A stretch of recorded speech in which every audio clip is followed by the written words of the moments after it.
Darbhanga airport पर जब चंद्रशेखर आजाद उतरे तो उन्हें लेने सिर्फ एक गाड़ी थी, ना कोई सुरक्षा कर्मी था, ना कोई सुरक्षा कवच था। सवाल उठता है कि ये लापरवाही है या फिर सुनियोजित साजिश। 1 नवंबर की सुबह दिल्ली से दरभंगा के लिए उनकी फ्लाइट पहले फ्लाइट 3 घंटे लेट बताई गई, फिर अचानक टाइम पर कर दी गई। एयरपोर्ट पहुंचते ही ये पता चला कि फ्लाइट फिर से 1 घंटा देरी से है, जैसे किसी ने हर कदम पर गड़बड़ी की पटकथा लिख रखी हो। और दरभंगा पहुंचते ही पायलट ने अनाउंस किया एयर ट्रैफिक ज्यादा है और प्लेन आसमान में कई बार चक्कर काटता रहा। खराब सड़कों पर 3 से 4 घंटे की यात्रा, और वो भी ऐसे वक्त में जब मोकामा हत्याकांड से पहले बिहार की राजनीति उबल रही है। चंद्रशेखर आजाद ने भी साफ कह दिया कि अगर मुझ पर हमला हुआ तो जिम्मेदार कौन होगा। उन्होंने बताया कि केंद्र से उन्हें Y+ सुरक्षा तो दी गई है, लेकिन सिर्फ उत्तर प्रदेश, हरियाणा और जम्मू कश्मीर तक सीमित है। यानी बिहार में अगर कुछ होता है तो सरकार के पास कोई जवाब नहीं होगा। ये कैसा मजाक है सुरक्षा व्यवस्था के नाम पर। सवाल है, क्या बिहार में जान की कीमत नहीं है? फ्लाइट में देरी, सुरक्षा की वापसी, रैली पर रोक, ये सब कुछ क्या महज इत्तेफाक है या फिर किसी को नहीं चाहिए कि चंद्रशेखर आजाद बिहार की जमीन पर अपनी आवाज उठाएं? उन्होंने कहा कि हम डरते नहीं है, लेकिन सवाल ये है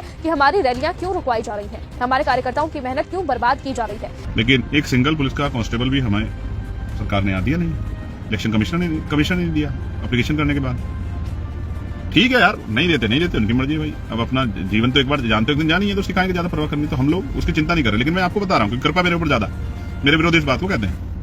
बिहार जैसे संवेदनशील राज्य में जहां अपराध और राजनीति साथ चलते हैं, वहां एक ऐसे नेता को बिना सुरक्षा के घूमने पर मजबूर कर देना सिर्फ लापरवाही नहीं बल्कि संभावित साजिश का एक संकेत है। चंद्रशेखर आजाद की आवाज देश के दलितों, पिछड़ों और युवाओं की आवाज मानी जा रही है। ऐसे में उस आवाज को दबाने की कोशिश की जा रही है तो यह सिर्फ एक व्यक्ति पर हमला नहीं बल्कि लोकतंत्र की आत्मा पर वार है।